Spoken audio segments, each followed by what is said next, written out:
Yes, it was her voice. He was delighted, and yet the accession of the new emperor was in many ways unfavorable to Genji's position. His recent promotion, too, brought with it heavy responsibilities, which sadly interrupted the course of his hidden friendships, so that complaints of desertion or neglect were soon heaped upon him from more than one quarter, while, as though fate wished to turn the tables upon him, the one being on earth for whose love he longed in vain had now utterly abandoned him.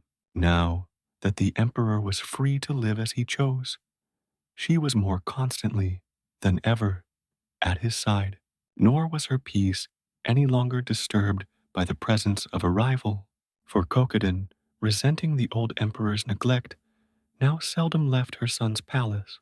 A constant succession of banquets and entertainments, the magnificence of which became the talk of the whole country, helped to enliven the ex-emperor's retirement, and he was on the whole very well content with his new condition.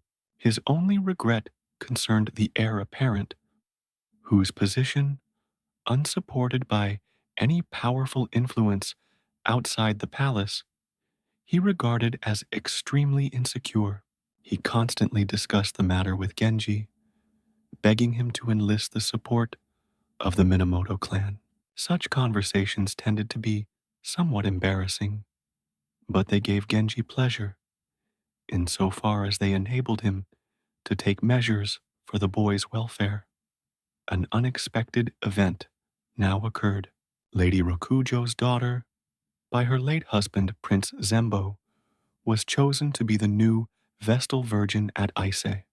Her mother, who at the time when the appointment was first announced, happened to be particularly aggrieved at Genji's treatment of her, at once determined to make her daughter's extreme youth a pretext for leaving the capital and settling permanently at Aisa.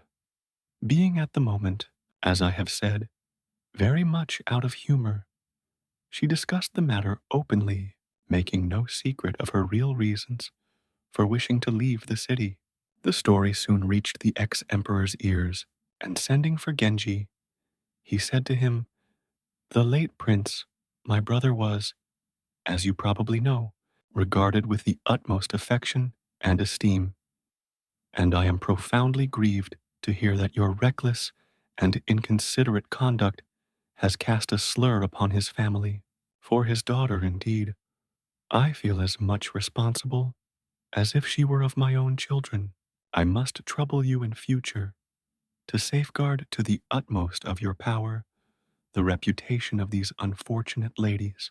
If you do not learn to keep better control over your frivolous inclinations, you will soon find yourself becoming extremely unpopular."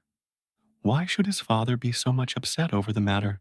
And Genji, smarting under the rebuke, was about to defend himself when it occurred to him that the warning was not at all ill-merited, and he maintained a respectful silence. Affairs of this kind, the ex-emperor continued, must be managed so that the woman, no matter who she is, need not feel that she has been brought into a humiliating position or treated in a cynical and offhand way.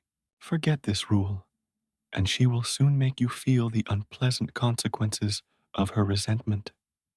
Wicked as he thinks me already, said Genji to himself, while this lecture was going on, there is a much worse enormity of which he as yet knows nothing, and stupefied with horror at the thought of what would ensue should his father ever discover this hideous secret, he bowed and left the room. What the ex-emperor had said about ruining other people's reputations cut him to the quick. He realized that Rokujo's rank and widowed position entitled her to the utmost consideration. But after all, it was not he who had made public property of the affair. On the contrary, he had done everything in his power to prevent its becoming known. There had always been a certain condescension in her treatment of him, arising perhaps from the inequality of their ages, and his estrangement from her was solely due to the coldness with which she had for a long time received him, that their private affairs were now known not only to the ex-emperor, but also presumably to the whole court, showed a lack of reticence, which seemed to him deplorable. Among others who heard of the business was Princess Asagao, determined that she at least would not submit herself to such treatment. She ceased to answer his letters, even with the short and guarded replies that she had been in the habit of sending to him.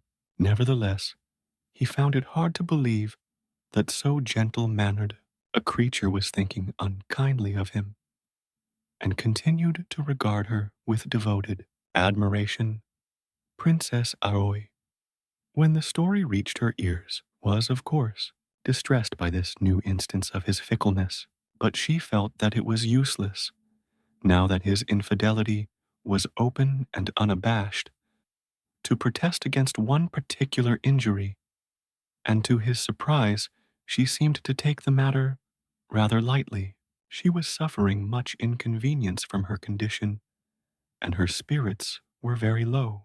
Her parents were delighted, and at the same time surprised to hear of what was to come. But their pleasure, and that of all her friends, was marred by grave forebodings, and it was arranged that prayers for her health and special services of intercession should be recited in all the temples. At such a time, it was impossible for Genji to leave her, and there were many who, though his feelings had not in reality cooled towards them, felt that they were being neglected. The Vestal Virgin of Kamo still remained to be selected. The choice fell upon Kokiden's daughter, Sannomiya. She was a great favorite, both with her brother, the new emperor, and with the empress mother. Her retirement from the world was a bitter blow to them, but there was no help for it, since she alone of all the royal princesses fulfilled the prescribed conditions. The actual ritual of investiture could not be altered, but the emperor saw to it that the proceedings should be attended with the utmost pomp and splendor, while to the customary ritual of the Kamo festival he added so many touches that it became a spectacle of unparalleled magnificence. All this was due to his partiality for the Virgin elect. On the day of her purification, the Virgin is attended by a fixed number of noblemen and princes. For this retinue, the emperor was at pains to choose the best built and handsomest of the young men at court. He settled what colored gowns they were to wear, what pattern was to be on their breeches, and even on what saddles they should ride. By a special decree, he ordered that Prince Genji should join this retinue, and so great was everyone's desire to get a good view of the procession that long beforehand people were getting ready special carriages with which to line the route. The scene along the high road of the first ward was one of indescribable excitement. Dense crowds surged along the narrow space allotted to them, while the stands, which with a wealth of ingenious fancy had been constructed all along the route of the procession, with gay cloaks and shawls hung over the balustrades, were in themselves a spectacle of astonishing beauty.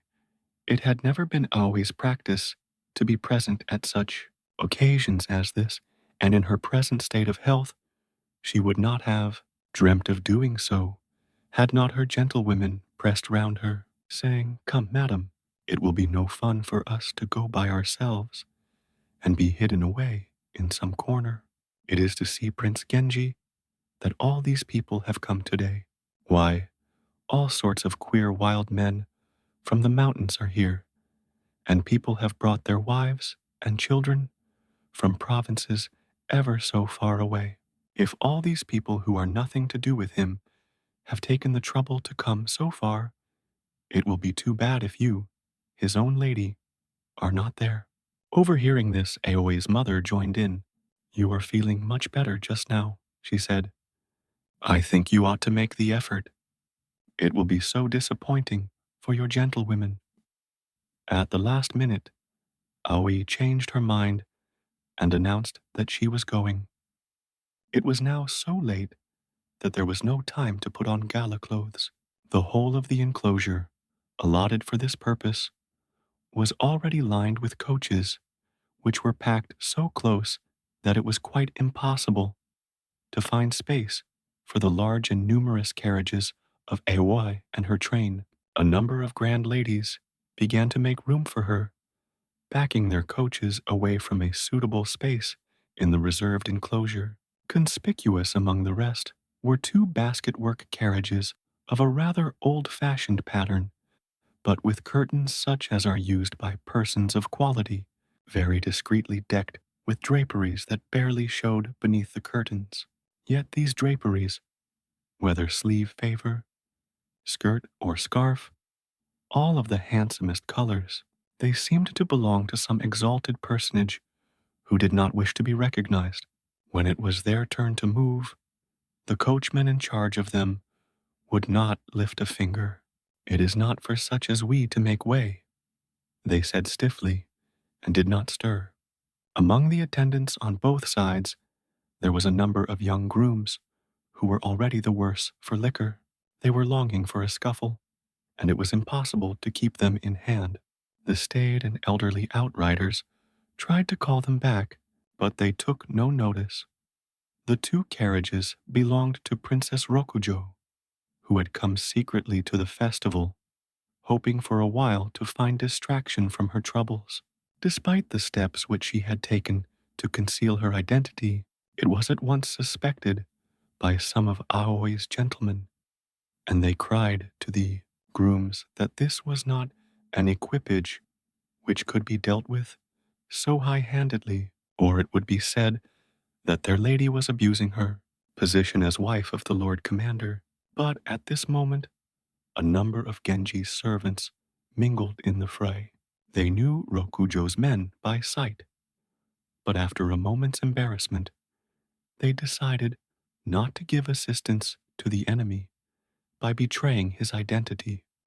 Thus, reinforced Aoi's side won the day, and at length her coach and those of all her ladies were drawn up along the front row, while Rokujo's was pushed back among a miscellaneous collection of carts and gigs where she could see nothing at all.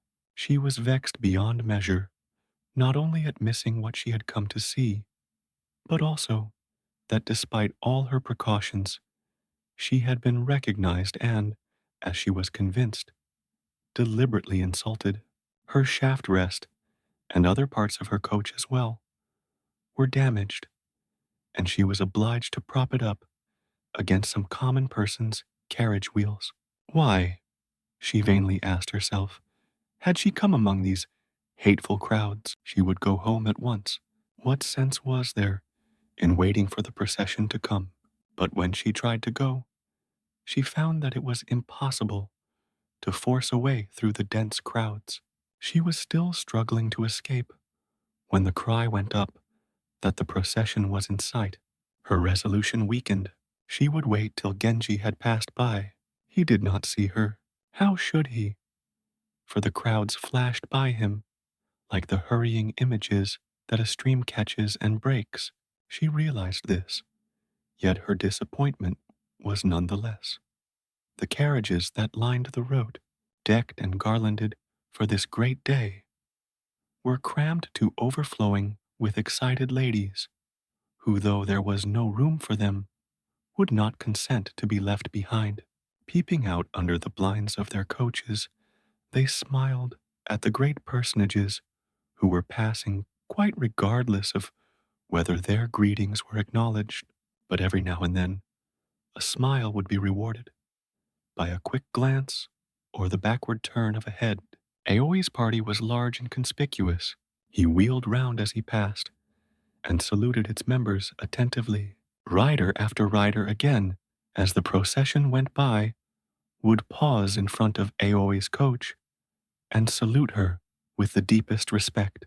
The humiliation of witnessing all this from an obscure corner was more than Rokujo could bear, and murmuring the lines, "Though I saw him but as a shadow that falls on hurrying waters, yet knew I that at last my hour of utmost misery was come," she burst into tears.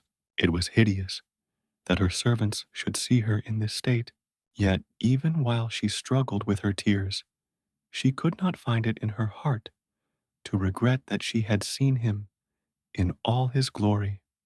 The riders in the procession were indeed all magnificently apparelled, each according to his own rank. In particular, the young nobleman chosen by the emperor cut so brilliant a figure that only the luster of Genji's beauty could have eclipsed their splendor. The commander of this bodyguard is not generally allotted a palace officer as his special attendant, but as the occasion was of such importance, the imperial treasurer rode at Genji's side. It seemed to those who saw so many public honors showered upon him that no flower of fortune could resist the favoring gale which blew towards his side. There were among the crowd women of quite good birth, who had dressed in walking skirts and come a long way on foot. There were nuns and other female recluses who, though in order to see anything of the procession, they were obliged to endure being constantly pushed off their feet, and though they commonly regarded all such spectacles with contempt and aversion, were today declaring that they would not have missed it for anything. There were old men grinning through toothless gums, strange-looking girls with their hair poked away under ragged hoods, and stolid peasant boys standing with hands raised as though in prayer, whose uncouth faces were suddenly transfigured with wonder and joy as the procession burst into sight. Even the daughters of remote provincial magistrates and governors who had no acquaintances whatever in the city had expended as much coquetry upon the decoration of their persons and coaches as if they were about to submit themselves to a lover's inspection, and their equipages made a bright and varied show. If even these strangers were in such a taking, it may be imagined with what excitement, scattered here and there among the crowd, those with whom Genji was in secret communication watched the procession go by, and with how many hidden sighs their bosoms heaved. Prince Momozono had a seat in one of the stands. He was amazed to see his nephew grown up into such a prodigiously handsome young man, and was alarmed lest soon the gods should cast an envious eye upon him. Princess Asagao could not but be touched by the rare persistency with which year after year Genji had pressed his suit. Even had he been positively ugly, she would have found it hard to resist such importunity. So small wonder if seeing him ride by in all his splendor, she marveled that she had held out so long. But she was determined to know him much better before she committed herself. The young waiting women who were with her were careful to belaud him in extravagant terms. To the festival itself, Aoi did not go. The affray between her servants and those of Rokujo was soon reported to Genji. It vexed him beyond measure that such a thing should have occurred, that the exquisitely well-bred Aoi should have been in any way responsible for this outburst of insolent ruffianism. He did not for a moment believe. It must be the work of rough underservants who, though they had no actual instructions, had imbibed the notion that all was not well between the two houses, and imagined that they would get credit for espousing their mistress's cause. He knew well enough the unusual vanity and susceptibility of the affronted lady. Distressed to think of the pain which this incident must have caused her, he hastened to her house. But her daughter, the virgin elect of Ise, was still in the house, and she made this a plea for turning him away. after the exchange of a few formal words. He had the greatest possible sympathy for her, but he was feeling rather tired of coping with injured susceptibilities. He could not face the idea of going straight back to the Great Hall. It was the day of the Kamo festival, and going to his own palace, he ordered Koremitsu to get his coach ready. Look at her, he cried, smiling fondly at Murasaki. When she appeared in all her finery, surrounded by the little children whom he had given her for playmates, she must needs bring her dames to wait upon her, and stroking her lovely hair, which today Shonagon had dressed with more than usual care. It is getting rather long, he said. Today would not be a bad time to have it cut. And sending for his astrologer, he bade him consult his books. The maids of honor first, he cried, nodding at the pretty troop of babes, and their dainty tresses were trimmed so as to hang neatly over their diapered holiday gowns. I am going to cut yours myself, he said to Murasaki. What a lot of it there is. I wonder how much longer it would have grown. Really, it was quite hard work. People with very long hair ought to wear it cut rather short over the temples, he said at last. But I have not the heart to crop you any closer. And he laid the knife down.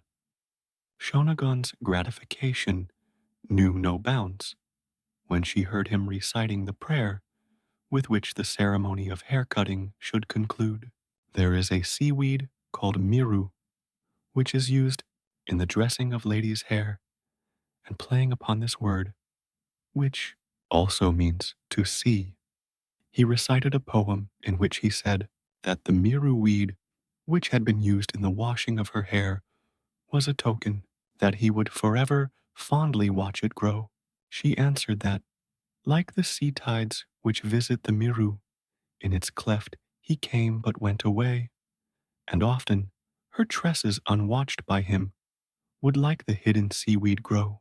This she wrote very prettily on a slip of paper, and though the verse had no merit in it but the charm of a childish mind, it gave him great delight.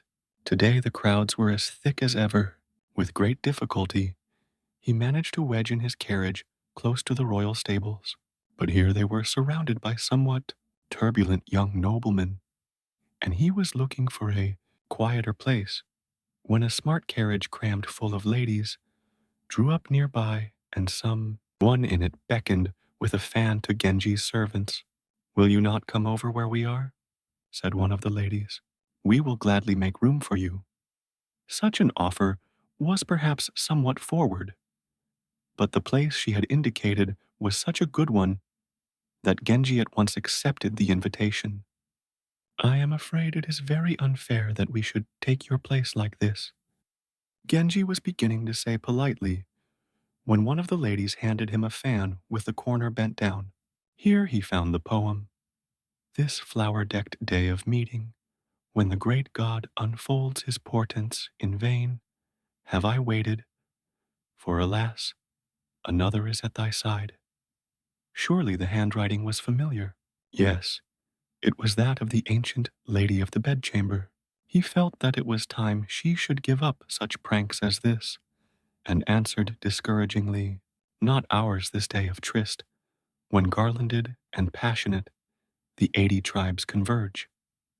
This put the lady out of countenance, and she replied, Now bitterly do I repent that for this cheating day my head is decked with flowers, for in name only is it a day of meeting. Their carriages remained side by side, but Genji did not even draw up the side curtains, which was a disappointment to more persons than one. The magnificence of his public appearance a few days ago was contrasted by everyone with the unobtrusive manner in which he now mingled with the crowd. It was agreed that his companion, whoever she might be, must certainly be some very great lady. Genji was afraid that his neighbor was going to prove troublesome, but fortunately, some of her companions had more discretion than their mistress, and out of consideration for the unknown sharer of Genji's coach, persuaded the voluble lady to restrain herself. Lady Rokujo's sufferings were now far worse than in previous years. Though she could no longer endure to be treated as Genji was treating her, yet the thought of separating from him altogether and going so far away agitated her so much that she constantly deferred her journey. She felt, too, that she would become a laughingstock if it was thought that she had been spurred to flight by Genji's scorn. Yet if at the last moment she changed her plans and stayed behind, everyone would think her conduct extremely ill-balanced and unaccountable. Thus her days and nights were spent in an agony of indecision, and often she repeated to herself the lines, "My heart, like the fishers, float on icy shore is danced from wave to wave." She felt herself indeed swirled this way and that by paroxysms that sickened her but were utterly beyond her control. Genji, though it pained him that she should feel it necessary to go so far away, did not attempt to dissuade her from the journey. "It is quite natural," he wrote, "that tiresome creature, as I am, you should want to put me altogether out of your head. I only beg that even though you see no use in it, you will let me see you once more before you go. Were we to meet, you would soon realize that I care for your happiness far more than you suppose." But she could not forget how when at the river of cleansing, she sought a respite from the torture of her own doubt and indecision. Rough waves had dashed her against the rocks, and she brooded more and more upon this wrong, till there was room for no other thought in all her heart. Meanwhile, Princess Aoi became strangely distraught, and it seemed at times as though some hostile spirit had entered into her. The whole household was plunged into such a state of anxiety and gloom that Genji had not the heart to absent himself for more than a few hours. It was only very occasionally that he got even as far as his own palace. After all, she was his wife. Moreover, despite all the difficulties that had risen between them, he cared for her very much indeed. He could no longer disguise from himself that there was something wrong with her, in addition to the discomfort which naturally accompanied her condition, and he was in a state of great distress. Constant rituals of exorcism and divination were performed under his direction, and it was generally agreed that all the signs indicated possession by the spirit of some living person. Many names were tried, but to none of them did the spirit respond, and it seemed as though it would be impossible to shift it. Aoi herself felt that some alien thing had entered into her, and though she was not conscious of any one definite pain or dread, the sense that the thing was there never for a moment left her. The greatest healers of the day were powerless to eject it, and it became apparent that this was no ordinary case of possession. Some tremendous accumulation of malice was discharging itself upon her. It was natural that her friends should turn over in their minds the names of those whom Genji had most favored. It was whispered that only with Lady Rokujo and the girl at the Nijo Inn was he on terms of such intimacy that their jealousy would be at all likely to produce a fatal effect. But when the doctors attempted to conjure the spirit by the use of these names, there was no visible response. She had not in all the world any enemy who might be practicing conscious witchcraft against her. Such indispositions were sometimes attributed to possession by the spirit of some dead retainer or old family nurse, or again the malice of someone whom the minister, Aoi's father, had offended might, owing to her delicate condition, have fastened upon her instead of him. Conjecture after conjecture was accepted and then falsified. Meanwhile, she lay perpetually weeping, Constantly, indeed, she would break out into fits of sobbing so violent that her breath was stopped, while those about her, in great alarm for her safety, stood by in misery, not knowing what to do. The ex-emperor inquired after her continually. He even ordered special services to be said on her behalf, and these attentions served to remind her parents in what high estimation she was held at the court, not among her friends only, but throughout the whole country. The news of her illness caused great distress. Rokujo heard of her sufferings with deep concern. For years, they had been in open rivalry for Genji's favors. But even after that wretched affair of the coaches, though it must be admitted that this had greatly incensed her, she had never gone so far as to wish evil against the princess. She herself was very unwell. She began to feel that the violent and distracting emotions which continually assailed her had in some subtle way unhinged her mind, and she determined to seek spiritual assistance at a place some miles distant from her home. Genji heard of this, and in great anxiety concerning her, at once set out for the house where she was reported to be staying. It lay beyond the city precincts, and he was obliged to go with the greatest secrecy. He begged her to forgive him for not having come to see her for so long. "I have not been having a very cheerful time," he said, and gave her some account of Aoi's condition. He wanted to make her feel that if he had stayed away, it had been from a melancholy necessity, and not because he had found more amusing company elsewhere. "It is not so much my own anxiety that unnerves me as the spectacle of the appalling helplessness and misery into which her illness has plunged her wretched parents, and it was in the hope of forgetting for a little while all these sick-room horrors that I came to see you here today. If only just for this, once you could overlook all my offenses and be kind to me." His pleading had no effect. Her attitude was more hostile than before. He was not angry with her, nor indeed was he surprised. Day was already breaking when, unsolaced, he set out for home. But as she watched him go, his beauty suddenly made havoc of all her resolutions, and again she felt that it was madness to leave him.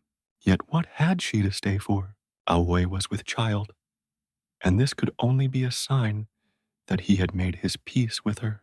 Henceforward, he could lead a life of irreproachable rectitude, and if once in a way he came to make his excuse as he had come today, what purpose would that serve, save to keep ever fresh the torment of her desires? Thus, when his letter came next day, it found her more distraught than before. The sick woman, who for a few days past had shown some improvement, is again suffering acutely, and it is at present impossible for me to leave her. Certain that this was a mere excuse, she sent in reply the poem, "The fault is mine and the regret, if careless as the peasant girl who stoops too low amid the sprouting rice, I soiled my sleeve in love's dark road." At the end of her letter, she reminded him of the old song, "Now bitterly do I repent that ever I brought my pitcher to the mountain well, where waters were but deep enough to soil my sleeve."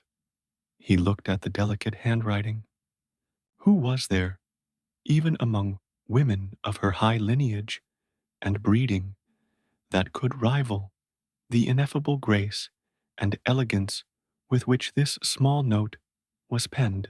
That one whose mind and person alike so strongly attracted him must now, by his own act, be lost to him forever, was a bitter thought. Though it was almost dark, he sat down and wrote to her, "Do not say that the waters have but wetted your sleeve, for the shallowness is in your comparison only, not in my affections." And to this he added the poem, "'Tis you, you only, who have loitered among the shallow pools, while I, till all my limbs were drenched, have battled through the thickets of love's dark track. And he ended with the words, had but a ray of comfort lighted the troubles of this house, I should myself have been the bearer of this note. Meanwhile, Aoi's possession had returned in full force. She was in a state of pitiable torment.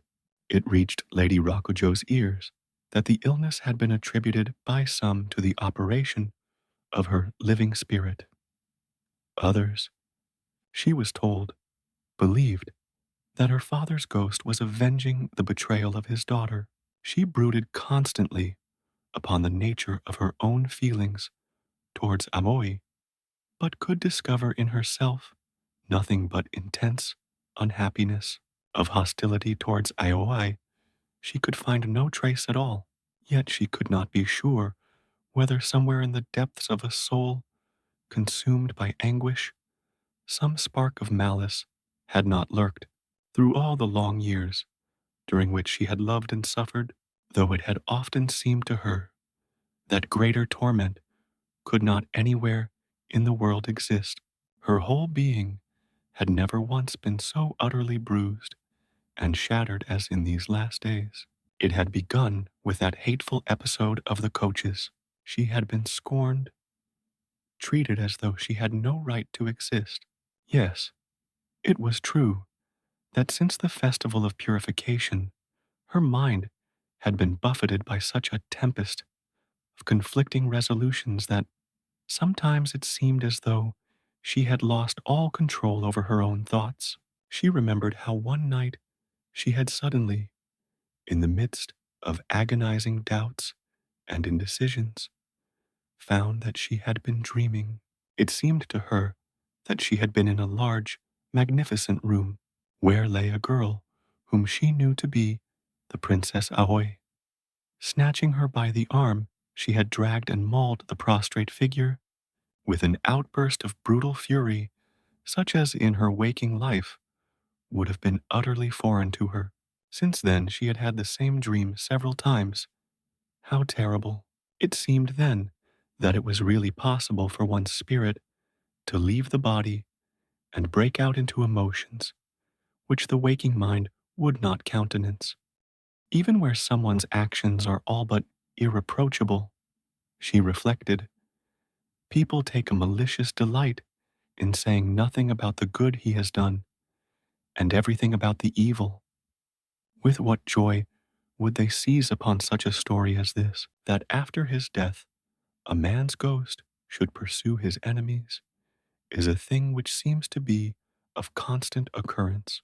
Yet even this is taken as a sign that the dead man was of a fiendishly venomous and malignant character, and his reputation is utterly destroyed. What then will become of me if it is thought that while still alive I have been guilty of so hideous a crime? She must face her fate. She had lost Genji forever. If she were to keep any control at all over her own thoughts, she must first of all find some way of putting him wholly out of mind. She kept on reminding herself not to think of him, so that this very resolve led her in the end to think of him but the more. The Virgin of Iso should by rights have entered upon her duties before the end of the year, but difficulties of various kinds arose, and it was not till the autumn of the next year that she could at last be received. She was to enter the palace in the fields in the 9th month, but this was decided so late that the arrangements for her second purification had to be made in great haste. It was very inconvenient that at this crisis her mother, so far from superintending the preparations, spent hour after hour lying dazed and helpless upon her bed.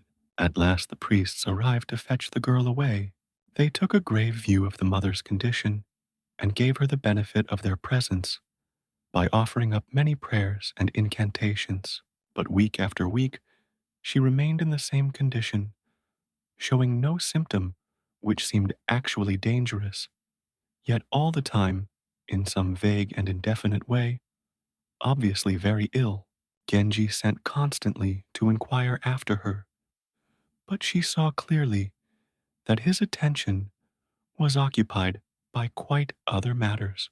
Aoi's delivery was not yet due, and no preparations for it had been made, when suddenly there were signs that it was close at hand.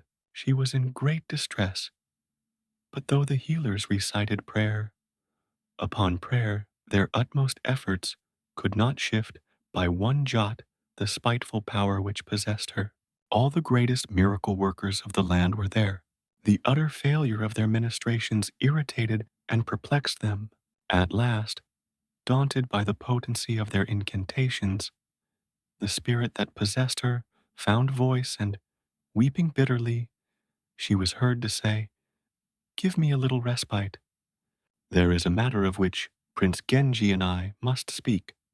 The healers nodded at one another, as though to say, "Now we shall learn something worth knowing," for they were convinced that the possession was speaking through the mouth of the possessed, and they hurried Genji to her bedside, her parents thinking that, her end being near, she desired to give some last secret injunction to Genji, retired to the back of the room.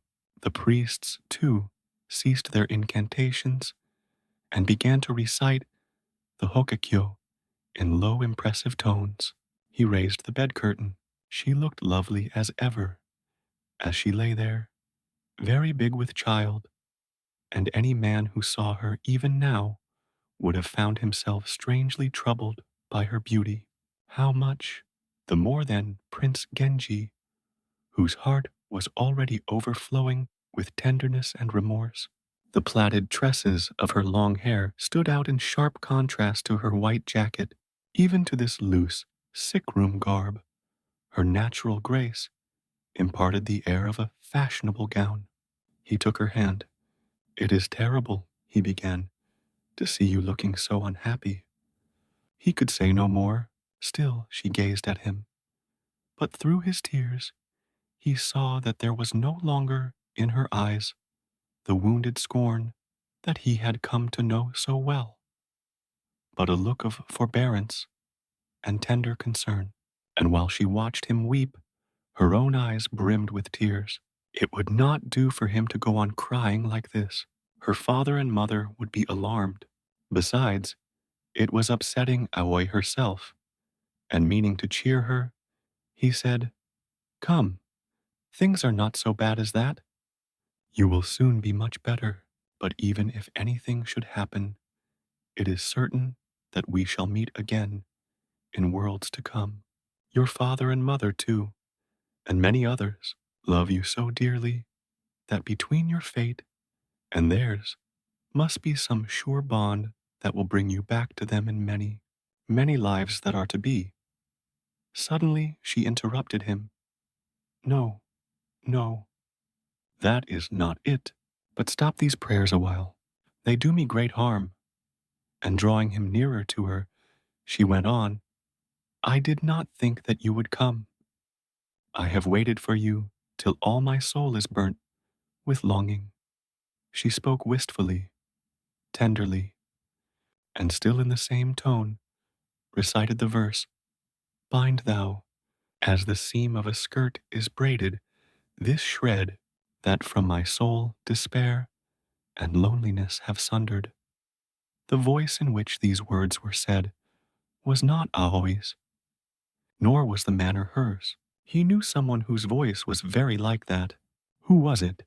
Why, yes, surely only she, the Lady Rokujo. Once or twice, he had heard people suggest that something of this kind might be happening, but he had always rejected the idea as hideous and unthinkable, believing it to be the malicious invention of some unprincipled scandal monger, and had even denied that such possession ever took place. Now he had seen one with his own eyes, ghastly, unbelievable as they were. Such things did happen in real life. Controlling himself at last, he said in a low voice, I am not sure who is speaking to me. Do not leave me in doubt." Her answer proved only too conclusively that he had guessed aright. To his horror, her parents now came back to the bed, but she had ceased to speak, and seeing her now lying quietly, her mother thought the attack was over and was coming towards the bed, carrying a basin of hot water, when Aoi suddenly started up and bore a child. For the moment, all was gladness and rejoicing, but it seemed only too likely that the spirit which possessed her had but been temporarily dislodged, for a fierce fit of terror was soon upon her, as though the thing, whatever it was, were angry at having been put to the trouble of shifting, so that there was still grave anxiety about the future. The abbot of Tendai and the other great ecclesiastics who were gathered together in the room attributed her easy delivery to the persistency of their own incantations and prayers, and as they hastily withdrew to seek refreshment and repose, they wiped the sweat from their brows with an expression of considerable self-satisfaction. Her friends, who had for days been plunged in the deepest gloom, now began to take heart a little, believing that although there was no apparent improvement yet, now that the child was safely born, she could not fail to mend. The prayers and incantations began once more, but throughout the house there was a new feeling of confidence, for the amusement of looking after the baby at least gave them some relief from the strain under which they had been living for so many days. Handsome presents were sent by the ex-emperor, the royal princes, and all the court, forming an array which grew more dazzling each night. The fact that the child was a boy made the celebrations connected with his birth all the more sumptuous and elaborate. The news of this event took Lady Rokujo somewhat aback. The last report she had heard from the great hall was that the confinement was bound to be very dangerous, and now they said that there had not been the slightest difficulty. She thought this very peculiar. She had herself for a long while been suffering from the most disconcerting sensations. Often she felt as though her whole personality had in some way suddenly altered. It was as though she were a stranger to herself. Recently, she had noticed that a smell of mustard seed incense, for which she was at a loss to account, was pervading her clothes and hair. She took a hot bath and put on other clothes, but still the same odor of incense pursued her. It was bad enough, even in private, to have this sensation of being, as it were, estranged from oneself. But now her body was playing tricks upon her, which her attendants must have noticed and were no doubt discussing behind her back. Yet there was not one person among those about her with whom she could bring herself to discuss such things, and all this pent-up misery seemed only to increase the strange process of dissolution which had begun to attack her mind. Now that Genji was somewhat less anxious about Aoi's condition, the recollection of his extraordinary conversation with her at the crisis of her attack kept on recurring in his mind, and it made so painful an impression upon him that though it was now a long time since he had communicated with Rokujo, and he knew that she must be deeply offended, he felt that no kind of intimacy with her would ever again be possible. Yet in the end pity prevailed, and he sent her a letter.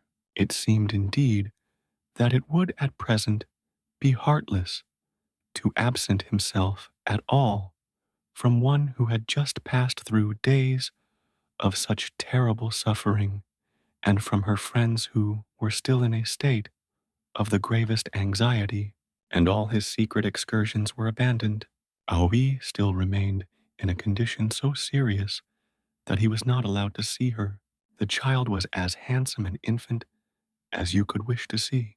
The great interest which Genji took in it and the zest with which he entered into all the arrangements which were made for its welfare delighted Aoi's father, inasmuch as they seemed signs of a better understanding between his daughter and Genji.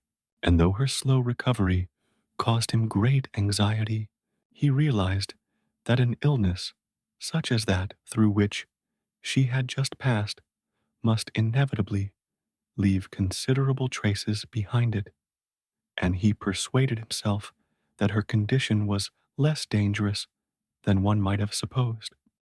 Looking out, he saw that a heavy mist lay over the garden beds, yet despite the mist, it was clear that something was tied to the stem of a fine chrysanthemum not far away. It was a letter written on dark blue paper. The messenger had left it there and gone away. What a charming idea, he was thinking, when he suddenly recognized the hand. It was from Rokujo. She began by saying she did not think, having regard to her daughter's situation, that he would be surprised at her long delay in answering his previous note. She added an acrostic poem in which, playing upon the word chrysanthemum, kiku, she told him of her distress at hearing, kiku, of his bereavement. The beauty of the morning, she ended, turned my thoughts more than ever towards you and your sorrow. That is why I could not choose but answer you. It was written even more elegantly than usual, but he tossed it aside. Her condolences wounded him, for after what he had seen, he knew that they could not be sincere. Nevertheless, he felt that it would be too harsh to break off all communication with her. That he should do so would in fact tend to incriminate her, and this was the last thing he desired. After all, it was probably not that at all which had brought about the disaster. Maybe Aoi's fate was sealed in any case. If only he had chanced never to see or hear the fatal operation of her spirit. As it was, argue with himself as he might, he doubted whether he would ever be able to efface the impression of what had been revealed to him at that hideous scene. He had the excuse that he was still in deep mourning, and that to receive a letter from him would inconvenience her at this stage of her daughter's purification. But after turning the matter over in his mind for a long while, he decided that it would be unfeeling not to answer a letter which had evidently been written with the sole object of giving him pleasure, and on a paper lightly tinted with brown he wrote, "Though I have let so many days slip by, believe me that you have not been absent from my thoughts. If I was reluctant to answer your letter, it was because as a mourner I was loath to trespass upon the sanctity which now surrounds your home, and this I trusted that you would understand. Do not brood overmuch upon what has happened, for go we late or soon, more frail our lives than dewdrops hanging in the morning light. For the present, think of it no more. I say this now, because it is not possible for us to meet." She received the letter at her daughter's place of preparation, but did not read it till she was back in her own house. At a glance she knew at what he was hinting, so he too accused her, and at last the hideous conviction of her own guilt forced itself upon her acceptance. Her misery increased tenfold, if even Genji had reason to believe in her guilt. Her brother-in-law, the ex-emperor, must already have been informed. What was he thinking of her? Her dead husband, Prince Zembo, had been the brother whom he had loved best. He had accepted the guardianship of the little girl who was now about to be consecrated, and at his brother's earnest entreaty had promised to undertake her education, and indeed treat her as though she were his own child. The old emperor had constantly invited the widowed lady and her daughter to live with him in the palace, but she was reluctant to accept this offer. which indeed was somewhat impracticable. Meanwhile, she allowed herself to listen to Genji's youthful addresses and was soon living in constant torment and agitation lest her indiscretion should be discovered. During the whole period of this escapade, she was in such a state of mingled excitement and apprehension that she scarcely knew what she was doing. In the world at large, she had the reputation of being a great beauty, and this, combined with her exalted lineage, brought to the palace in the fields, so soon as it was known that she had repaired thither with her daughter, a host of frivolous dandies from the court who made it their business to force upon her their fashionable attentions, morning, noon, and night. Genji heard of this and did not blame them. He could only think it was a thousand pities that a woman endowed with every talent and charm should take it into her head that she had done with the world and prepare to remove herself to so remote a place. He could not help thinking that she would find Ise extremely dull when she got there. Though the masses for Aoi's soul were now over, he remained in retirement till the end of the 7 weeks.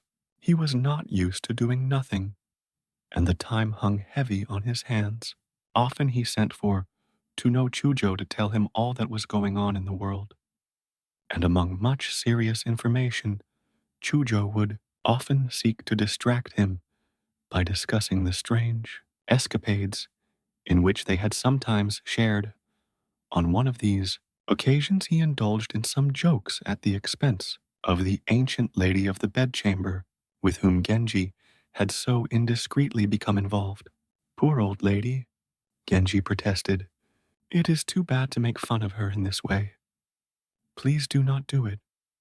But all the same, he had to admit to himself that he could never think of her without smiling. Then Chujo told him the whole story of how he had followed and watched him on that autumn night, the first after the full moon, and many other stories besides of his own adventures and other people's. But in the end, they fell to talking of their common loss and agreeing that taken all in all life was but a sad business. They parted in tears. Some weeks afterwards, on a gloomy wet evening, Chujo strode into the room, looking somewhat self-conscious in the light gray winter cloak and breeches which he was today wearing for the first time. Genji was leaning against the balustrade of the balcony above the main western door. For a long while, he had been gazing at the frost-clad gardens which surrounded the house. A high wind was blowing, and swift showers dashed against the trees. Near to tears, he murmured to himself the line, "Tell me whether her soul be in the rain or whether in the clouds above." And as Chujo watched him sitting there, his chin resting upon his hand, he thought the soul of one who had been wedded to so lovely a youth would not indeed have borne quite to renounce the scene of her earthly life, and must surely be hovering very near him. Still gazing with eager admiration, Chujo came to Genji's side. He noticed now that though his friend had not in any other way abated the plainness of his dress, he had today put on a colored sash. This streak of deep red showed up against his gray cloak, which, though still a summer one, was of darker color than that which he had lately been wearing, in so attractive a way that, though the effect was very different from that of the magnificent attires which Genji had affected in happier days, yet Chujo could not for a long while take his eyes off him. At last, he too gazed up at the stormy sky, and remembering the Chinese verse which he had heard Genji repeat, he recited the poem, "Though to rain her soul be turned, yet where in the clouded vault of heaven is that one mist wreath, which is she?" And Genji answered, "Since she, whom once we knew, Beyond the country of the clouds is fled. 2 months of storm and darkness now have seared the wintry earth below. The depth of Genji's feeling was evident. Sometimes Chujo had thought it was merely dread of the old emperor's rebukes, coupled with a sense of obligation towards Aoi's father, whose kindness had always been so marked, and also towards the princess her mother, who had cherished him with an unfailing patience and fondness that had made it difficult for him to break off a relationship which was, in fact, becoming very irksome. Often, indeed, Genji's apparent indifference to Aoi had been very painful to him. Now, it was evident to him that she had never ceased to hold an important place in his affections, and this made him deplore more bitterly than ever the tragedy of her early death. Whatever he did, and wherever he went, he felt that a light was gone out of his life, and he was very despondent among the withered undergrowth. In the garden, Genji found to his delight a few gentians still blossoming, and after Chujo was gone, he plucked some and bade the wet nurse Saiso give them to the child's grandmother, together with the verse, "This gentian flower that lingered amid the withered grasses of the hedge, I send you in remembrance of the autumn that is past. To you," he added, "it will seem a poor thing in contrast to the flowers that are gone." The princess looked at her grandson's innocent, smiling face and thought that in beauty he was not far behind the child she had lost. Already her tears were pouring faster than a stormy wind shakes down the dry leaves from a tree. And when she read Genji's message, they flowed faster still. This was her answer. New tears, but tears of joy it brings. This blossom from a meadow that is now laid waste, still in need of some small employment to distract his thoughts. Though it was already getting dark, he began a letter to Princess Asagao, who, he felt sure, must long ago have been told of his bereavement. Although it was a long time since he had heard from her, he made no reference to their former friendship. His letter was indeed so formal that he allowed the messenger to read it before he started. It was written on Chinese paper, tinted sky blue. With it was the poem, "When I look back upon an autumn fraught with diverse sorrows, I find no dusk dimmed with such tears as I tonight have shed." He took great pains with his handwriting, and her ladies thought it a shame that so elegant a note should remain unanswered. In the end, she reached the same conclusion. "Though my heart goes out towards you in your affliction," she answered, "I see no cause to abandon my distrust." And to this, she added the poem, "Since I heard that the mists of autumn had vanished and left desolate winter in your house, I have thought often of you as I watched the streaming sky." This was all, and it was written hastily, but to Genji, who for so long had received no news from her, it gave as much pleasure as the longest and most ingenious epistle. It is in general the unexplored that attracts us, and Genji tended to fall most deeply in love with those who gave him least encouragement. The ideal condition for the continuance of his affection was that the beloved, much occupied elsewhere, should grant him no more than an occasional favor. There was one who admirably fulfilled these conditions, but unfortunately, her high rank and conspicuous position in society brought with them too many material difficulties. But little Murasaki was different. There was no need to bring her up on this principle. He had not, during the long days of his mourning, ever forgotten her, and he knew that she must be feeling very dull without him. But he regarded her merely as an orphan child whose care he had undertaken, and it was a comfort to him to think that here, at least, was someone he could leave for a little while, without anxiously wondering all the time whether he would get into trouble. It was now quite dark, and gathering the people of the house round the great lamp, he got them to tell him stories. There was among them a gentlewoman named Chunagon, with whom he had for years been secretly in love. He still felt drawn towards her, but at such a time there could of course be no thought of any closer tie. Seeing now that he was looking despondent, she came over to him, and when they had talked for a while of various matters at large, Genji said to her, "During these last weeks, when all has been quiet in the house, I have grown so used to the company of you gentlewomen that if a time comes when we can no longer meet so frequently, I shall miss you very much." That was why I was feeling particularly depressed, though indeed whichever way I turn my thoughts, I find small matter for consolation. Here he paused, and some of the ladies shed a few tears. At last one of them said, "I know, my lord, how dark a cloud has fallen upon your life, and would not venture to compare our sorrow with yours.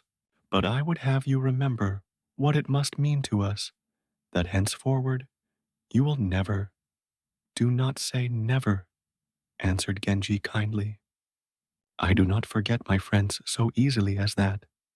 If there are any among you who, mindful of the past, wish still to serve in this house, they may count upon it that so long as I live, I shall never desert them." And as he sat gazing into the lamplight with tears a-glitter in his eyes, they felt they were fortunate indeed in having such a protector. There was among these gentlewomen a little orphan girl who had been Aoi's favorite among all her maids. Well knowing how desolate the child must now be feeling, he said to her kindly, "Whose business is it now but mine to look after the little Misate?" The girl burst into tears.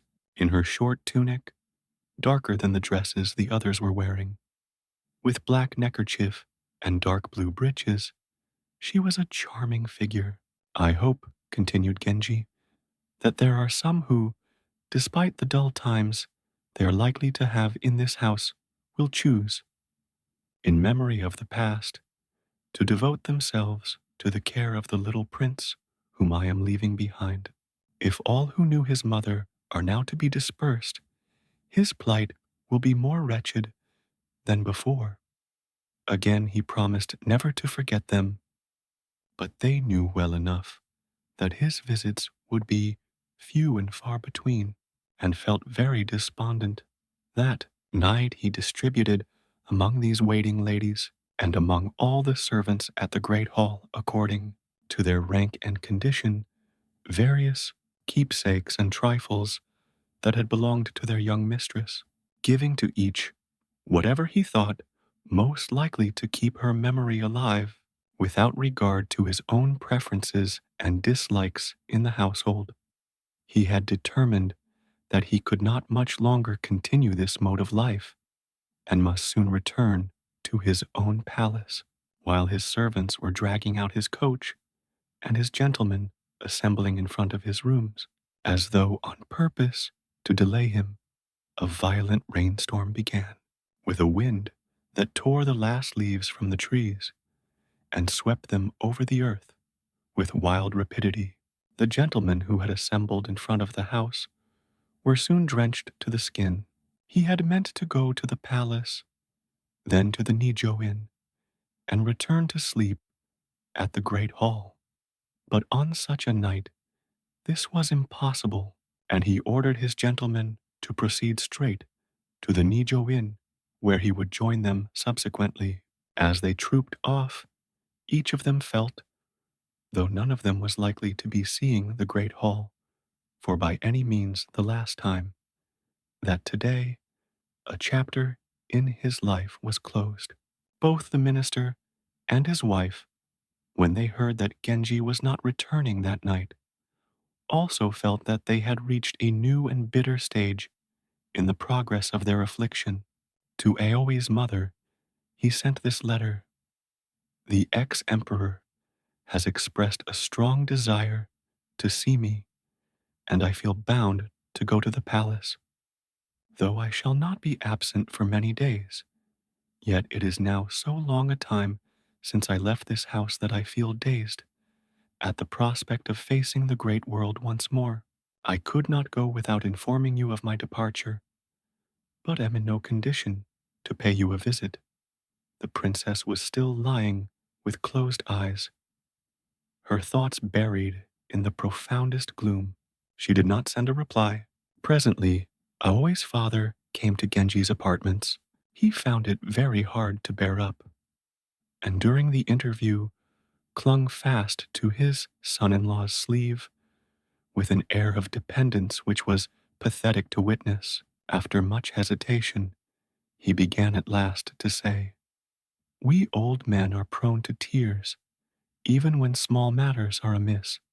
You must not wonder, then, that under the weight of so terrible a sorrow, I sometimes find myself breaking into fits of weeping, which I am at a loss to control.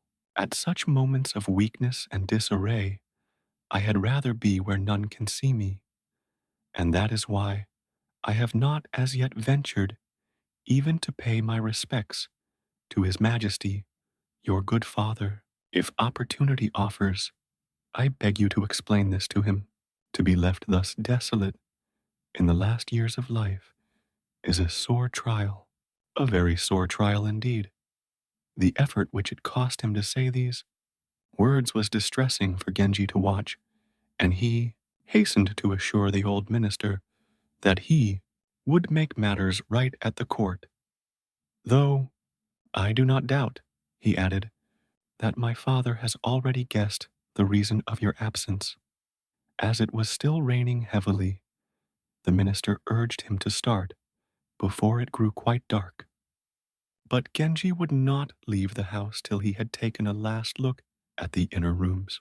His father-in-law followed him in the space beyond Aoi's curtained seat, packed away behind a screen. Some 30 gentlewomen, all clad in dark gray weeds, were huddled together, forlorn and tearful. These hapless ladies, said the minister, turning to Genji, though they take some comfort in the thought that you are leaving behind you one whose presence will sometimes draw you to this house, well know that it will never again be your rightful home, and this distresses them no less than the loss of their dear mistress. For years they had hoped against hope that you and she would at last be reconciled. Consider then how bitter for them must be the day of this, your final departure. Let them take heart, said Genji, for whereas while my lady was alive, I would often have set purpose, absent myself from her, in the vain hope that upon my return I should find her less harshly disposed towards me. Now that she is dead, I have no longer any cause to shun this house, as soon you shall discover. When he had watched Genji drive away, Aoi's father went to her bedroom. All her things were just as she had left them. On a stand in front of the bed, writing materials lay scattered about. There were some papers covered with Genji's handwriting, and these the old man clasped with an eagerness that made some of the gentlewomen who had followed him smile even in the midst of their grief. The works that Genji had written out were all masterpieces of the past, some Chinese, some Japanese, some written in cursive, some in full script. They constituted indeed an astonishing display of versatile penmanship.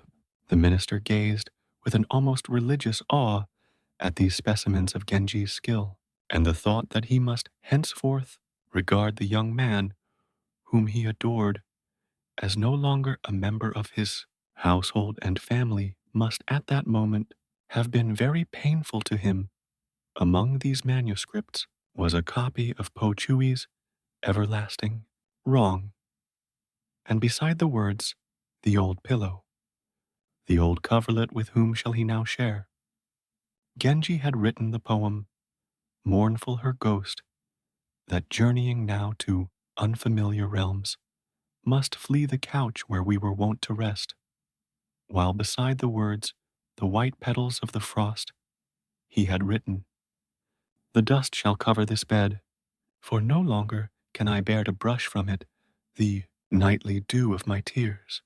Always ladies were gathered together in groups of 2 or 3, in each of which some gentlewoman was pouring out her private griefs and vexations. No doubt, as His Excellency the Minister told us, Prince Genji will come to us sometimes, if only to see the child. But for my part, I doubt whether he will find much comfort in such visits. So one of them was saying to her friends, and soon there were many affecting scenes of farewell between them, for it had been decided that for the present they were all of them to go back to their homes. Meanwhile, Genji was with his father in the palace.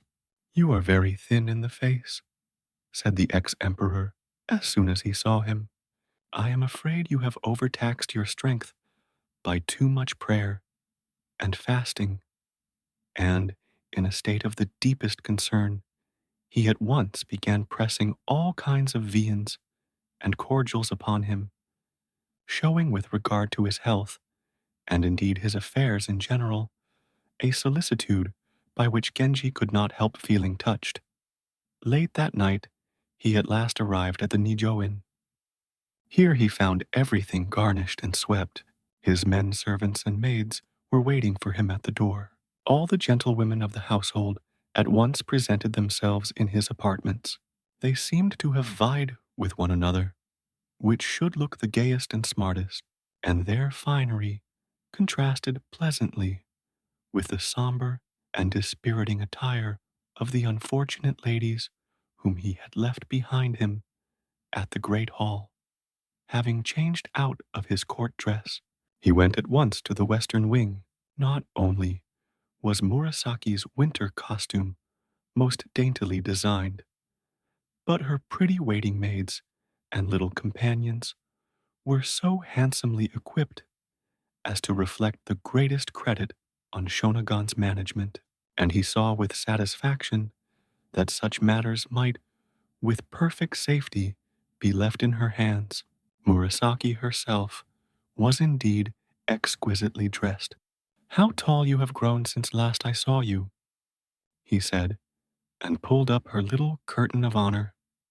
He had been away so long that she felt shy with him and turned her head aside, but he would not for the world have had her look otherwise than she looked at that moment, for as she sat in profile with the lamplight falling upon her face, he realized with delight that she was becoming the very image of her whom from the beginning he had loved best. Coming closer to her side, he whispered to her, "Some time or other, I want to tell you about all that has been happening to me since I went away. But it has all been very terrible, and I am too tired to speak of it now, so I am going away to rest for a little while in my own room. From tomorrow onwards, you will have me to yourself all day long.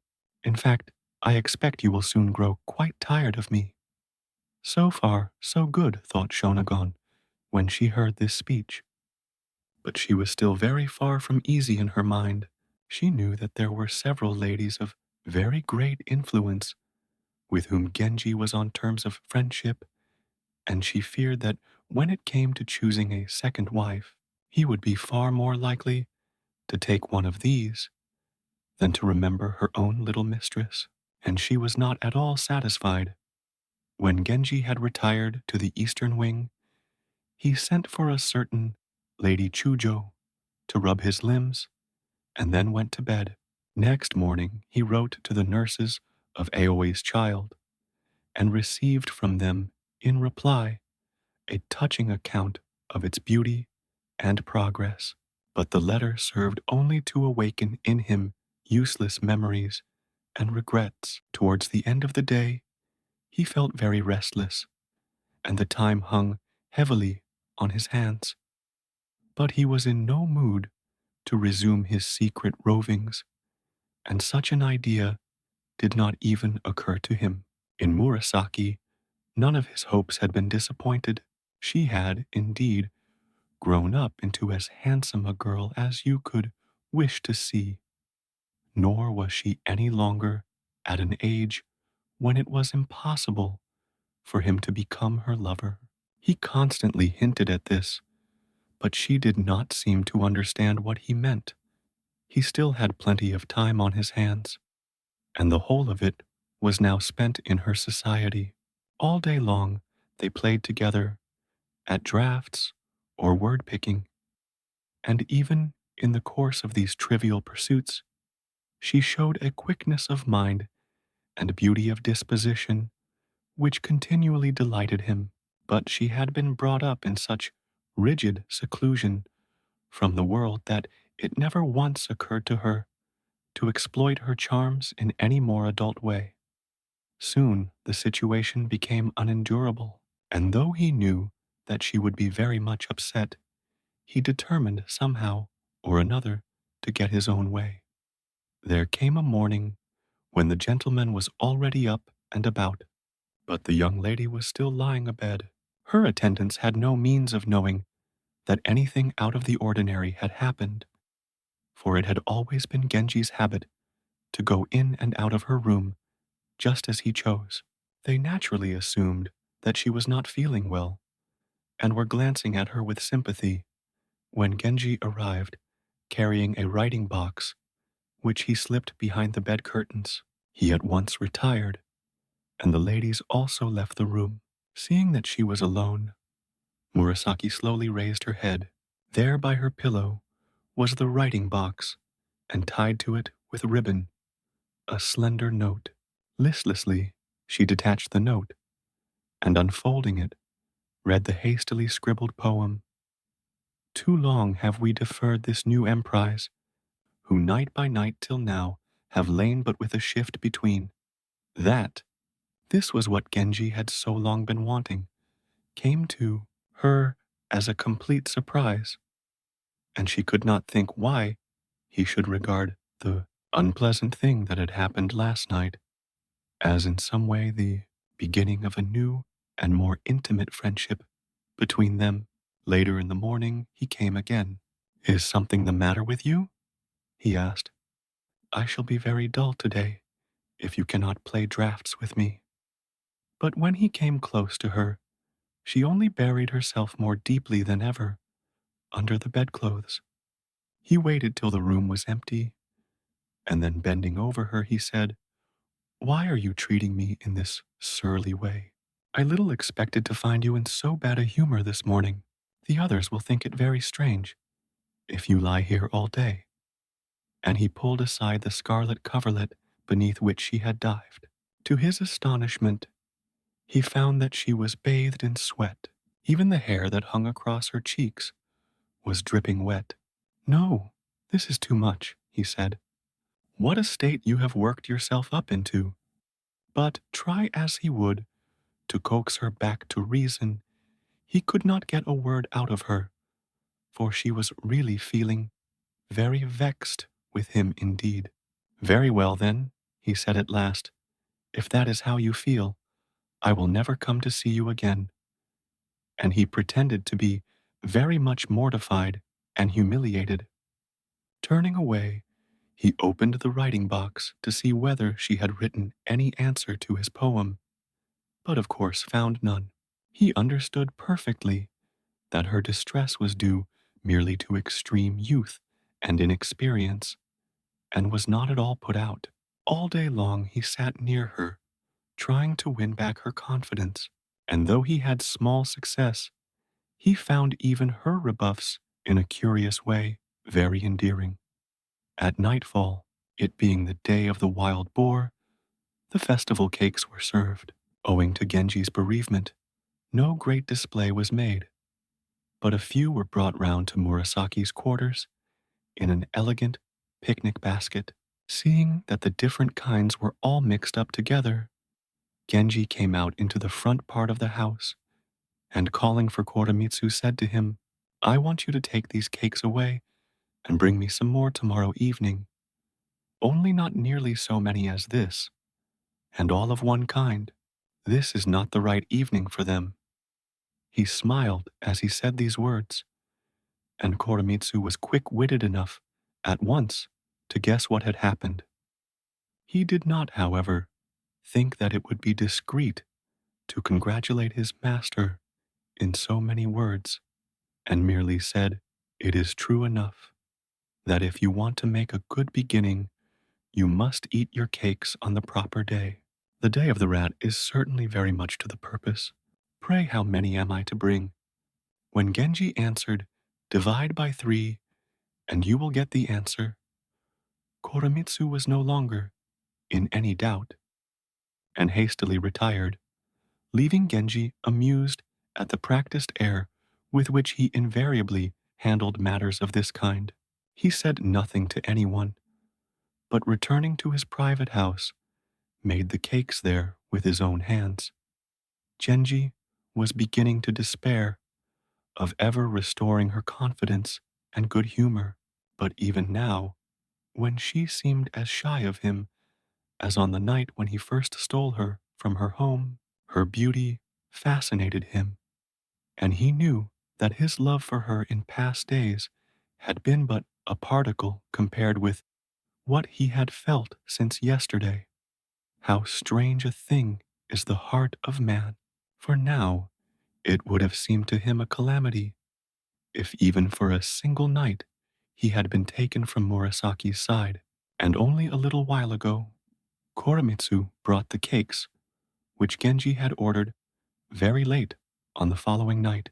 He was careful not to entrust them to Shonagon, for he thought that such a commission might embarrass a grown woman. Instead, he sent for her daughter, Miss Ben, and putting all the cakes into one large perfume box, he bade her take them secretly to her mistress. "Be sure to put them close by her pillow, for they are lucky cakes, and must not be left about the house. Promise me not to do anything silly with them." Miss Ben thought all this very odd, but tossing her head, she answered, "When, pray, did you ever know me to be silly?" And she walked off with the box. Being quite a young girl, and completely innocent as regards matters of this kind, she marched straight up to her mistress's bed, and, remembering Koremitsu's instructions, pushed the box through the curtains and lodged it safely by the pillow. It seemed to her that there was someone else there, as well as Murasaki. "No doubt," thought she, "Prince Genji has come as usual to hear her repeat her lessons." As yet, no one in the household save Koremitsu had any knowledge of the betrothal.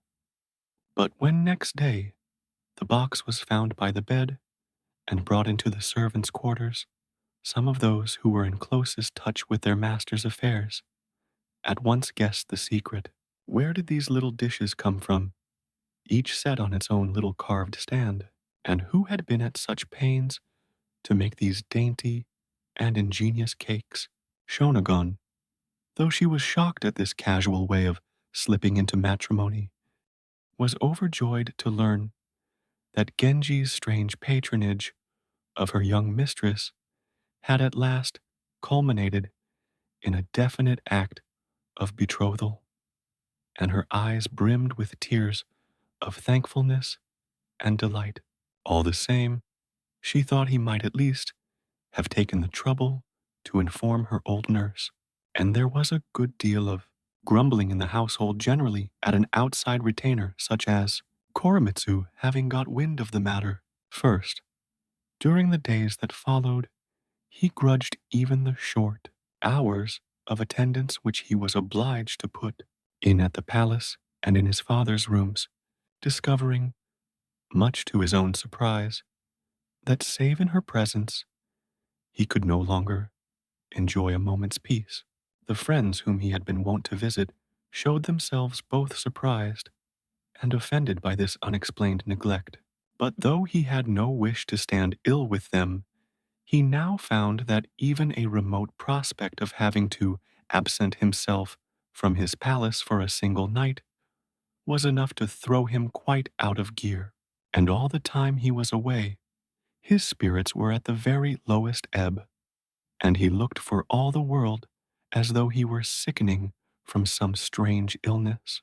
To all invitations or greetings, he invariably replied that he was at present in no fit mood for company, which was naturally taken as an allusion to his recent loss, or that he must now be gone, for someone with whom he had business was already awaiting him.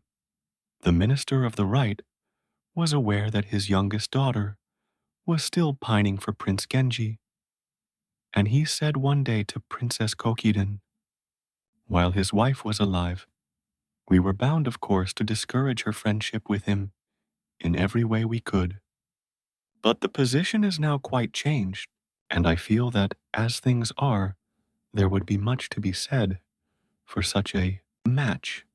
But Kokiden had always hated Genji, and having herself arranged that her sister should enter the palace, she saw no reason why this plan should suddenly be abandoned. Indeed, from this moment onwards, she became obstinately determined that the girl should be given to the emperor and to no one else. Genji, indeed, still retained a certain partiality towards her, but though it grieved him to hear that he had made her unhappy, he had not at present any spare affection to offer her. Life, he had come to the conclusion, was not long enough for diversions and experiments. Henceforward, he would concentrate. He had, moreover, received a terrible warning of the dangers which might accrue from such jealousies and resentments as his former way of life had involved. He thought with great tenderness and concern of Lady Rokujo's distress, but it was clear to him that he must beware of ever again allowing her to regard him as her true haven of refuge. If, however, she would renew their friendship in quite new terms, permitting him to enjoy her company and conversation at such times as he could conveniently arrange to do so, he saw no reason why they should not sometimes meet. Society at large knew that someone was living with him, but her identity was quite unknown. This was of no consequence, but Genji felt that sooner or later he ought to let her father, Prince Hyobukyo, know what had become of her, and decided that before he did so, it would be best to celebrate her initiation. This was done privately, but he was at pains that every detail of the ceremony should be performed with due splendor and solemnity, and though the outside world was not invited, it was as magnificent an affair as it well could be. But ever since their betrothal, Murasaki had shown a certain shyness and diffidence in his presence. She could not help feeling sorry that after all the years during which they had got on so well together and been such close friends, he should suddenly take this strange idea into his head, and whenever her eyes met his, she hastily averted them. He tried to make a joke of the matter, but to her it was very serious indeed, and weighed heavily upon her mind. Her changed attitude towards him was indeed somewhat comic, but it was also very distressing, and one day he said, "Sometimes it seems as though you had forgotten all the long years of our friendship, and I had suddenly become as new to you as at the start." And while thus he scolded her, the year drew to a close. On New Year's Day, he paid the usual visits of ceremony to his father, to the emperor, and to the heir apparent. Next, he visited the great hall. The old minister made no reference to the new year, but at once began to speak of the past. In the midst of his loneliness and sorrow, he was so deeply moved, even by this hasty and long deferred visit, that though he strove hard to keep his composure, it was more than he could compass to do. Looking fondly at his son-in-law, he thought that the passage of each fresh year did but add new beauty to this fair face. They went together into the inner rooms, where his entry surprised and delighted beyond measure the disconsolate ladies who had remained behind. Next, they visited the little prince, who was growing into a fine child. His merry face was indeed a pleasure to see. His resemblance to the heir apparent was certainly very striking, and Genji wondered whether it had been noticed. Always things were still as she had left them. His New Year clothes had, as in former years, been hung out for him on the clothes frame. Always clothes frame, which stood empty beside it, wore a strangely desolate air. A letter from the princess, her mother, was now brought to him. "Today," she said, "our bereavement was more than ever present to my mind, and though touched at the news of your visit, I fear that to see you would but awaken unhappy recollections. You will remember," she continued, "that it was my custom to present you with a suit of clothes on each New Year's Day. But in these last months, my sight has been so dimmed with tears that I fear you will think I have matched the colors very ill. Nevertheless, I beg that though it be for today, only you will suffer yourself to be disfigured by this unfashionable garb." And a servant held out before him a second suit, which was evidently the one he was expected to wear today. The understuff was of a most unusual pattern and mixture of colors, and did not at all please him, but he could not allow her to feel that she had labored in vain, and at once put the suit on. It was indeed fortunate that he had come to the great hall that day, for he could see that she had counted on it. In his reply he said, "Though I came with the hope that you would be the first friend I should greet at this new springtide, yet now that I am here, too many bitter memories assail me, and I think it wiser that we should not meet." To this he added an acrostic poem in which he said that with the mourning dress which he had just discarded so many years of friendship were cast aside, that were he to come to her, he could but weep. To this she sent in answer an acrostic poem in which she said that in this new season, when all things else on earth put on altered hue, one thing alone remained, as in the months gone by, her longing for the child who, like the passing year, had vanished from their sight. But though hers may have been the greater grief, we must not think that there was not at that moment very deep emotion on both sides.